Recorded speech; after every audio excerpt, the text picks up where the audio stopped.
lagi bersama saya, Ovanara Mahardika. Di video kali ini, saya akan membahas tentang bab 8, yaitu MikroTik Firewall. Tanpa berlama-lama, langsung saja kita ke videonya. Daftar isi yang akan dibahas dalam video ini cukup banyak. Di antaranya ada Firewall Filter Concept Chain, Firewall Filter Concept IP Endpoint, Firewall Filter Concept Strategi, dan juga ada Firewall Filter kasus 1, 2, 3, dan 4. Dan ada firewall filter log, selanjutnya ada firewall filter NTP, dan konsep address list untuk firewall filter, list address untuk firewall NAT, dan juga ada firewall NAT, SCRNAT, dan konfigurasi DNS server, serta yang terakhir yaitu firewall NAT DST-NAT. Kita beralih ke pembahasan yang pertama, yaitu firewall filter chain. MikroTik memiliki fitur bernama firewall yang berfungsinya untuk melakukan filtering, forwarding, dan juga marking terhadap paket data yang berjalan melewati router. Agar setiap fungsi dari fitur ini berjalan lebih baik dan optimal, kita perlu menambahkan rule atau alur yang sesuai, yaitu dengan menggunakan chain, seperti yang ada pada gambar di bawah ini. Dari klien ke router itu disebut input ya, atau memblokir paket data yang menuju router. Dari router menuju internet itu disebut output, yaitu memblokir paket yang bersumber dari router. Dan dari klien menuju internet disertakan semua, yaitu bernama forward, yang berarti memblokir paket yang melewati router. Selanjutnya ada firewall filter konsep if dan then. Untuk if, yaitu paket-paket yang sudah difilter memiliki settingan yang akan disetting sesuai kebutuhan, atau bisa kita sebut saja paket dengan spesifikasi yang akan difilter, apakah itu web, FTP, atau DNS. Inilah yang disebut dengan if. Dan untuk then, dari spesifikasi paket di atas yang sudah kita tentukan, maka action apa yang akan diberikan kepada paket yang disetting di atas tadi. Inilah yang disebut dengan konsep then. Selanjutnya ada firewall filter konsep strategi.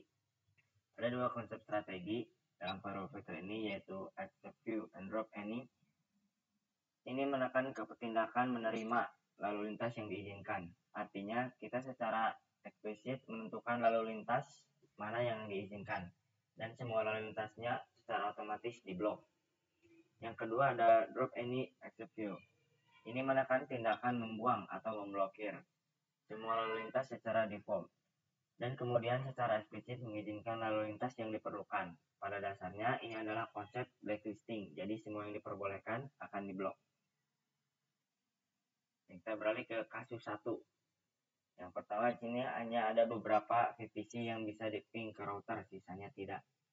Kalian bisa mengikuti langkah-langkah yang ada di bawah ini. Yang pertama identifikasi VPC, yang kedua konfigurasi router, yang ketiga konfigurasi konektivitas, yang keempat konfigurasi table root, yang kelima konfigurasi grup keamanan, yang keenam konfigurasi network ACLS, dan juga yang terakhir yaitu pengujian. Dengan mengikuti langkah ini, berarti kalian bisa mengatasi masalah di kasus 1 ini.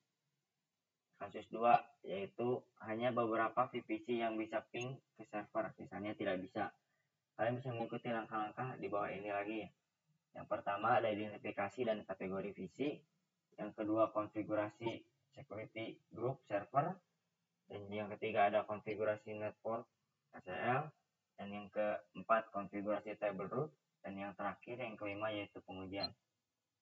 Sekarang kita beralih ke kasus 3, yang dimana hanya ada beberapa VPC yang tidak bisa diakses ke internet, sisanya bisa. Pertama, kalian tinggal identifikasi dan kategorikan VPC. Yang kedua, konfigurasikan internet gateway. Yang ketiga, konfigurasi table root. Yang keempat, NAT gateway. Yang kelima, network ACL, CLS. Dan yang keenam, security groups. Dan yang ketujuh, yaitu pengujian. Kalian tinggal mengikuti saja langkah-langkah yang ada pada di slide ini. Kasus 4, yaitu memblokir YouTube dari sisi klien. Memblokir YouTube dari sisi klien ini menggunakan firewall bisa digunakan dengan beberapa cara, tergantung pada jenis firewall yang Anda gunakan dan tingkat kontrol yang Anda inginkan. Cara yang pertama, bisa memblokir berdasarkan domain atau DNS. Caranya kalian tinggal mengakses konfigurasi firewall, cari opsi untuk memblokir domain atau filter DNS, dan tambahkan www.youtube.com dan domain ke daftar blokir. Setelah itu kalian tinggal simpan konfigurasi perubahan. Untuk cara yang kedua, kalian memblokir berdasarkan alamat IP. Kalian tinggal mencari alamat IP server di YouTube-nya, dan yang kedua akses konfigurasi firewall. Selanjutnya cari opsi untuk memblokir alamat IP dan menambahkan alamat YouTube ke dalam daftar blokir, dan juga simpan perubahan konfigurasi. Selanjutnya ada firewall filter log. Log merupakan fitur yang digunakan untuk menampilkan beberapa informasi atau aktivitas yang ada pada router. Kita dapat membuat atau menambahkan catatan aktivitas apa saja yang sesuai yang diinginkan melalui firewall filter dengan menggunakan action log, seperti yang ada pada gambar di bawah ini. Fitur-fitur dari firewall ini terdapat 5 fitur. Yang pertama, informasi dasar dan koneksi. Yang kedua, status koneksi. Yang ketiga, detail aturan firewall. Yang keempat, informasi tambahan. Dan yang kelima, yaitu fitur manajemen log. Firewall filter NTP atau Network Time Protocol. Pengaturan waktu pada router board MikroTik dibutuhkan untuk dapat melakukan sinkronisasi waktu terhadap perangkat dalam satu jaringan, dan berguna untuk mengimplementasikan rule-rule yang menggunakan parameter waktu. Selain dari NTP, ada yang namanya SNTP. Mode operasi NTP ada 4. Yang pertama, client mode. Yang kedua, server mode. Yang ketiga, peer mode. Dan yang keempat, itu ada broadcast dan multicast. Selanjutnya ada firewall address list konsep. Jadi address list ini digunakan untuk memfilter berdasarkan grup IP. Nah, satu line address list ini dapat berupa subnet, range IP, dan juga spesifikasi IP, seperti yang ada pada gambar di bawah ini. Dengan mengelompokkan alamat IP dan menyederhanakan aturan firewall, daftar alamat membantu mengadministrator untuk meningkatkan efisiensi, fleksibilitas, dan keamanan jaringan. Selanjutnya ada address list untuk firewall filter. Nah, address list untuk firewall filter ini adalah fitur yang sangat berguna untuk mengelola dan mengelompokkan alamat IP. Kita bisa menggunakan fitur address list di mana kita bisa memanfaatkan implementasi address list ini untuk firewall filter. Daripada membuat terus satu persatu, kita bisa mengelompokkan saja dengan address list ini. Fungsi utama dari address list ini yaitu mengelompokkan alamat IP, menggunakan kembali aturan dalam firewall. Yang ketiga yaitu peningkatan efisiensinya. Selanjutnya kita beralih ke address list untuk firewall NAT. Firewall NAT ini sempat kita gunakan sebelumnya pada bab Internet Gateway saat ingin menghubungkan jaringan klien ke internet. NAT digunakan untuk ketersediaan alamat IP publik. Prinsip NAT ini sama dengan filter rule, bekerja dengan konsep IP dan DEN. Namun, bagaimana jika ingin menjadikan beberapa PC bisa internet tidak hanya satu PC saja? Maka dari itu, kita bisa memanfaatkan yang namanya address list. Pada Action Firewall, terdapat 3 tipe yang umum yang digunakan, yaitu SRC NAT dan juga DST NAT. Dua tipe ya. Selanjutnya, kita beralih ke Firewall NAT. Firewall NAT atau Network Address Translation ialah metode yang digunakan untuk menghubungkan kumpulan IP private client ke jaringan internet menggunakan satu alamat IP. NAT digunakan untuk ketersediaan IP public. Prinsip NAT ini sama dengan seperti prinsip rule filter, bekerja dengan if dan juga then. Fungsi utama NAT ini memungkinkan beberapa perangkat dalam jaringan pribadi untuk berbagi salah satu alamat IP public saat terhubung ke internet. Ini dilakukan dengan menerjemahkan alamat IP pribadi perangkat menjadi alamat IP public atau firewall. Nah, jenis NAT ini ada 2 ya, seperti yang kita tahu tadi, yaitu SRC NAT dan juga DST NAT. Yang pertama ada SRC NAT atau Short NAT. Adalah jenis Network Address Translation yang digunakan dalam firewall. Fungsinya adalah untuk memodifikasi alamat IP sumber dari trafik keluar atau outbound. Biasanya SRC NAT digunakan ketika kita ingin menyembunyikan alamat IP internal dari sebuah jaringan dan menggantinya dengan alamat IP public atau IP yang lebih umum.